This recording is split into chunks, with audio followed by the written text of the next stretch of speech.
Hey there, everybody. We are live with Teddy and Tina. We're live at Prime, downtown Columbia. Those of you who have been in Columbia for a while, this used to be the old Hush.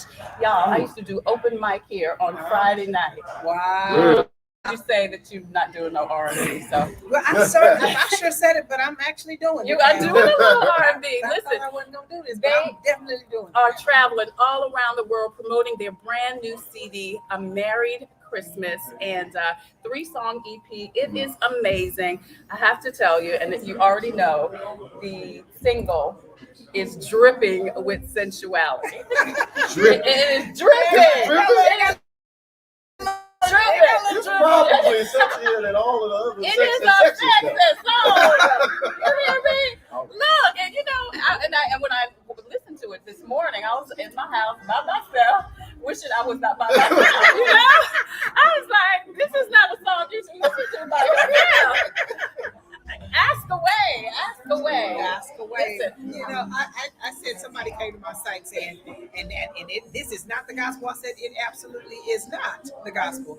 It's love songs, and I said, but it's absolutely biblical. You know, we are extremely passionate and romantic and into each other, and so you know, to be able to share that, and I think it's tasteful. It is extremely sexy, but it's tasteful. It is. It's not in any way kind of like perverted. It's not. I mean, listen, you're not talking about lick me up and down or anything like that. Like you ain't trying to give that kind of visual, that kind of thought. But I think it incites romantic love, and that's the objective between husbands and wives who lose their way, get caught up in life and all of that. We're like, hey, y'all, come back together. Don't forget the one good blessing that God gave y'all. I mean, don't forget the love. Because folks forget to be intimate. They get married and then they forget to be intimate. We're just like, hey, be each other's gifts this holiday season. I love that. You know, and I want to talk about some of the lyrics, but first I want to ask you, Nahu. Is that the Nahu? Is that the come hither? Listen, do you be at the house and you say Nahu? And you know, it's time. I think you just blessed us. We don't That was the first thing. I was like, okay, Nahu. Is that what's called? That's the Maybe call. to be our little That's the call. call. Nahu. Nahu. Oh, it's time. It's time. Like that. So that wasn't intentional. That wasn't. That was you just know what? I'm gonna tell you, that came over. we left. Okay, there was a part of the because our producer sent the track over with all the other songs. The song started with me writing, and maybe us writing. But this song, the producer sent a track over. He was like, "I found this while I was working on something else. If you want it, it's yours." And so there was like a little 4-bar like empty space, and I was like, "What we gonna do with that?" And my producer was like, "Do this." So Lil Rod came up with that. Let me tell you now. Yeah, that was Rod. Rodney came up with that. That's on me, but then that was Rod. Girl, you. Maxine says she loves Ask Away. Marvell says, welcome to South Carolina. Thank you. Yeah. Thank you. So listen, unwrap me, take your time, make it last all night. That's what it says. All I can say is California this morning. He flew from Chicago. So when we leave here, I'm gonna be telling him, unwrap me, baby, take your time and make it That's your last husband. all That's night. your husband. That's your wife. And listen, I could feel the love in here. I mean, you look at him, and he was talking about you with the 21. Well, which song was that? It was the Marry Me, yeah. And he was saying, you know, she's standing there in her bare feet, and this girl can sing. You can hear the true appreciation and love in each one of your voices. You really can. To God be the glory. Yeah, you can hear it. I was watching your video channel earlier today, and all he said was, "Hey y'all," and you said, "You just do it for me." I was like, "Oh hello, then." You had me. You had me at hello. But you know what? It's crazy. He says something, and when my husband ain't trying to do it for me, that's when I be like, "You silly the deal with me." And I can look at my husband a certain way, mess him all the way up. Yeah. I could be across the room, and I could look a certain way, and he's just like, "Oh, what?"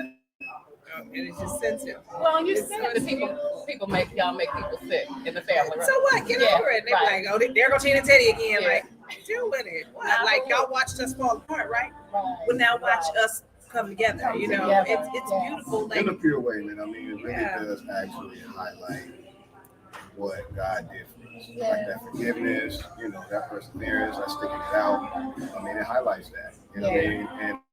And when you've gone through what we've gone through and you come out on the other side, you celebrate it. Yeah, You know what I mean? And that's what we do. I mean, of course, we're growing and we're not trying to be out here all crazy with our love and just grossing everybody out and others. You know what I mean? that's distasteful and it's immature. So, you know, when you do that, then you're trying to prove something to somebody. We're just being how we are. You know what I mean? We love, we touch, we kiss, we're excited to see each other.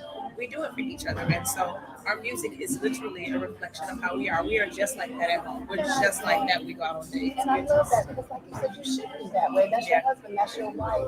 And as you said, Tina, so many times people lose that excitement, that first month, first year excitement. 21 years, 5 kids later. To God be the glory. I don't know what y'all thinking, but to me, that's a testimony. Yeah, it is. Because there were years that I spent that I was like, well, I can tell you this, like, I've always been like in love with him. Always. Even when I didn't want to be in love with him. Even when you didn't like him. But that's the thing. I didn't like him a lot of times. Yeah. But I was always, I'm like, the right look or the right thing, he put his hand on me and I'd be messed up. And I was like, God, I don't really want this dude to have this impact on me, but the reality is he does. I'm deeply in love with my husband. When I hate him, still in love with You're him. still in love with him. But there were times when I didn't like him. And I'm grateful to say now that I actually like my husband. In maturing, you get to understand that you're taking people's personal problems personal. Like my husband don't have an alpha. He ain't trying to, like he don't talk to me and he don't do this. I did all of that too. He's on your team. Yeah, and the thing is, he got personal issues. He grew up an only child. Maybe he don't talk that much because he ain't grew up talking to nobody. Right. Maybe I talk this much because it was 9 of us and we always talked all the time. And you had to fight for your words. You understand? So we're starting to, in maturing at 21 years, we're starting to understand each other and have compassion for each other and learn to not take people's personal problems. If he's in a personal growth state, he ain't trying to not meet my need or be there for me. He's going through personal stuff. And I realized that, like, in my upbringing, like, we always want our daddies. We want our daddies to be heroes. We think our parents are supposed to know everything and have it all figured out. And then you get grown and you go through your middle stage of life and you like, oh, mama and daddy was figuring it out. They were actually making mistakes as human. They weren't trying to growing. You're learning. That's right. They weren't trying to let In me the down midst of or you growing and learning, we all trying to. And I love that you said he's not doing anything against you. Exactly. This is my team now. He's just doing life. Exactly. And we have to stop taking things personal. He actually realized that too. Like, you always like, sometimes you just throw it off and that's your own personal issue. You ain't trying to wear me out. And I have to understand, I'm really conscious that my wife is evolving and changing. And she really is changing. You know what I mean? Like, I have to understand the season that she was in with, leaving her married, not leaving it for good. But that was an emotional thing. You coming home and doing something that she was known for doing, celebrated for doing, used to doing, had enjoyment doing, and coming home and, not doing any of it. Right. Even though you chose, as you said earlier, to stay home and be with the kids, that was still a part of you. Yeah. That was separate from you. Erica, my sister, the other Mary, was saying to me, she said, maybe you need counseling for this. She was like, you just left that and you went to this. And I was like, it ain't like I wasn't doing it. But she was like, Tina, if you're used to using your gift and being celebrated, then you go home and don't nobody celebrate you whenever you cook. Don't nobody celebrate you when you clean up. Don't nobody celebrate you when you make people well. She was like, you're traumatized because somebody appreciated your gift. And the reality is mothering is a thankless job. It is. You get recognized on Mother's Day and on your birthday, and then you work. 27. Yeah, when they turn 27, right? What happens at 27? Then your kids finally realize, oh dang, I got no parents. But up until then, which means you got to be patient. You got to wait 27 years almost for your kids to actually realize. Wait till they turn 27. No, it is unfortunate. But, like, I was 25 before I realized my mother knew what she was talking about. Right. I completely appreciated her. All her advice was good. All of the whoopings and all the restrictions and punishments, I should have got them. Yeah. And this woman is better than me than anybody on the face of the planet. But before then, I was questioning everything. I would respect and prefer other people over my mom. Yeah. And then I finally was like, you're amazing. And I don't even know how I missed it. But I went through my crazy stage. And so when we realize that each other, sometimes you're going through your crazy stage and it's not personal. When you're having a bad day, you're not trying to give me a bad day. You're just having your own bad day. Sometimes our spouses are just going through a stage and they're trying to grow and learn and evolve. And because we take it personal, we end up breaking up, divorcing, quit hating them. And really, if you just stick with them through their stages and through their phases, they can be amazing after a while. They might be a better person after a while. They might be all that you thought they could be. But we quit really early. So I'm just grateful that we didn't quit. We stuck it out, and God has us together doing this at this stage of our life. Campbell Hall says she loves you and your trueness. Much success. Maxine says the whole EP is hot. Marvel Mendenhall said that she heard you earlier and she's glad that you let God keep you together. She said being in love is wonderful. I want to talk a little bit about that. I want to come back to the EP in a minute, but I want to talk about how you get past that pain. I mean, I heard you say, and we said earlier you feel like that you were hurt. I mean, how do you learn to love again to the point where you love him now? I mean, to the point where it's insatiable love. Well, I know it may sound religious to say this, but I'm gonna give you the straight up truth. God did it. I held on to God, Yeah. and He held on to me. He held on to God, and God held on to him, and God held us together.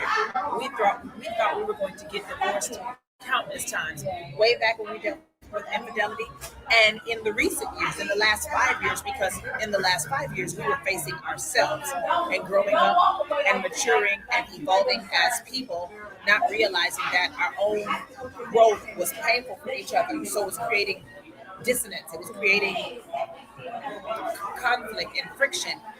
And so we had to continue to forgive, continue to try to be mature, continue to not take each other's personal issues personally. I would say prayer and humility. Humility. I think that's the one thing that that we don't take into consideration, that you got to be humble. Like at the end of the day, I gotta be vulnerable. I gotta be honest. I gotta say all of that to God. I gotta say all of that to God. I gotta be humble and know that, I need some help. You know what I mean? Like for me, And it's okay. Yeah, it's okay. Men and as Christians.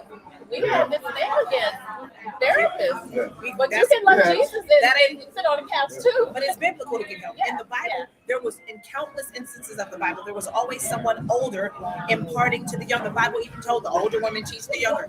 You see all these great men in the Bible, and they had someone to disciple them. And so we think we gonna stand. Come on, we think we gonna stand alone and just be great. Ain't nobody helping you in your marriage, and you thought you was gonna win. You ain't got nobody who won in marriage, and you thinking you gonna win. You don't have nobody who learned how to overcome and do the things that you would like to do, but you think you're gonna figure it out on your own. Like, you ain't gotta be this standalone. I got me. No, we all need some help. Go get you some counseling, get you someone to mentor you, get somebody to pray with you. That's what we did. We had to God, man, like be vulnerable, be humble in His presence. Lord, I don't know what to do, but I know that you help me. Lord, how do you do that as a man? I would say for me, because I realized my wrongs. I mean, like, of course, everybody realized my wrong. Everybody saw it on TV. But because I was faced with my inadequacies and I didn't have anywhere to go, it's like at the end of the day, it's like, all right, I want my wife, I want my family, I want to be better, I want to fix this, but I don't know how. You know what I mean? So I'm not gonna quit. You know what I mean? But I don't know what to do. So what do I do? So I had that humble moment, like really, like I have to humble myself so I can get the help. And I wasn't even looking for the help that much in following me in and all that kind of stuff. But like I humbled myself and I had to look for that help. And God, I really did. It was God. It's like, well, I don't know how to be no man. What am I gonna do? What I ain't saw it growing up, blah blah blah blah, all that. Right? So I really believe the Lord was telling me, well, look at Jesus, he was the greatest man ever lived. And so I actually was like, oh, that makes sense. So I started studying the Bible. I started reading about Jesus' life. I started trying to imitate him. I really did. I wanted help just that bad. And I went to the right help, thank God. But I'm telling you, like I said, it's humility. We ain't, man, brothers and sisters, it's hard for us to be humble. But that's, CC got a song said the high is for the low. So the high road is for the low. Yeah. You have to humble yourself so that you can actually come up, so that you can be exalted. You can't exalt yourself. Yeah, Right. the So Bible says gotta God exalt exalts you. If you humble yourself before the mighty hand of God, you. He will exalt you. And I believe that this marriage has been lifted up, elevated, celebrated, and brought out of this low place because we brought ourselves before God. And I was like, God, you told me to humble myself. I'm at the crib and I'm taking care of my family and all that. They don't even say thank you. I'm frustrated. I had a gift and I gave that up to come home. And they don't even care that I'm here. They don't even notice that I'm here. But I didn't quit. I could have went back to. I could go back and do the exact same thing that I was doing and probably do it at a greater level now because I've been missing in action. But I was like, God, I want to be here with my family. I know that my first ministry is home, and I refuse to go out there and help save the world, encourage everybody, and bring them to Christ. And I lose my kids because they're like, you always gone. And what happens is there's a lot of people who deal with church hurt, and their mother and father are in ministry, and they help everybody else, but they lose their kids. And I said, I'm not going to lose my husband, and I'm not going to lose my kids out here trying to save everybody in the world. I'm going home and I'm gonna humble myself. And I believe that God will bless my efforts. And what I'm seeing now is God has blessed my efforts. Yes, I will come back to Mary, and we will do that. But God has blessed us to be able to do this, and eventually we'll be doing this with our children too. And that's because we humbled ourselves. And it wasn't easy for 5 years walking away and just being at home. Now I'm at home and I'm doing what I love to do. But that's because we stayed on our knees praying when it was hard, when we felt like quitting, when we didn't know what to do, when we couldn't take it. We kept trying every day. We kept getting back up like, God help me. God, I'm sick of this. God, I would need your grace to just walk away. We went through all of that. And we just kept coming back like, I want to please you, God. I want to do it your way, but it's hard. So help me. And he did. And God bless your effort. Teddy, you said something that was so important. You wanted your family back. I think, prayers the glue. And I saw guys said that, the old Captain and Tennille song, Love Will Keep Us Together. I think that was Captain and Tennille. But it's the glue, and you guys said that. But you gotta want it first. Is that right? Yeah. And you can pray, but you do have to want it. And I will tell you this. Actually says you want it. Yeah. Okay. Yeah. You don't talk to God and ask God to help you. Yeah. It's got to do your own thing on your own. And you may ask God to bless your efforts and stuff. Yeah. To have a humble prayer to ask for help, because you don't have it. And I think I find that we're in a society where people are constantly inundated with do you. There's an African proverb that says, if you want to, I got to look it up because it's so powerful. No, I got to tell you what this proverb says because it's a fantastic thing. Are you looking it up? How the kids doing? Good, mistress. How were you able to communicate with them through the storm? Being honest, just not hiding it, just telling them, they're gonna see it anyway. Yeah. They're gonna get on the internet and see stuff and be asking about stuff. What does this mean? We saw this on TV. Yeah. Did you find it? Yes, the proverb says, if you want to go first, go alone. But if you want to go far, go together. And the world keeps telling us, do you. Yeah. You don't need them. No, you do need people. No, you do. And you're going to find out when you're alone. And at the top, it's a miserable place to be. And so you got people at the top killing themselves, miserable, depressed and all that, getting everything they want. And so we do need people. And we do want somebody to share our love and our life with. And so don't have anybody, don't listen to this society of people say, you just do you. No, you're going to be miserable with yourself, by yourself. Don't forfeit relationships and the beauty of being a part of something bigger that shows your selflessness, that you can enjoy all of the good of your life with. And so, I believe that because we decided to not go alone, and I got to go alone, and I'm going to be first, and I'm going to be faithful. Right. We decided to go together, and I believe God is taking us far. So my encouragement to everybody else out there is, don't go alone, go together, and I believe you'll go far. All right, Tina and Teddy, a Merry Christmas. Before we leave, I'm going to ask, what's your favorite Christmas song? Do you have a favorite Christmas song? I don't know. I think I want to say that ours. I have to. I think I would go with Love and Ask Away. Teddy. I never really thought about it. Really never. What's your least favorite Christmas song? Jingle Bell Rock. Really?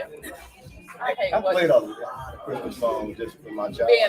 Some of these songs would be like, Jingle bell, jingle bell, jingle bell. I have to tell you, for me, being in radio, Silent Night by the Temptations. I love the Lord, but I hate Silent Night because as soon as you play it, somebody gonna call you back and ask you to play it. Ma'am, just play it right there. You know what? I will say that when it's Really? pretty good. Good grief, Charlie Brown. Tina and Teddy are here. Don't forget A Merry Christmas. It is beautiful. 3 great songs. You have to get it into your Christmas wish list and into your Christmas collection. Get it. Thank you so much for joining us. Good luck to you. God bless. And now, Nah. nah, What that mean? Nah,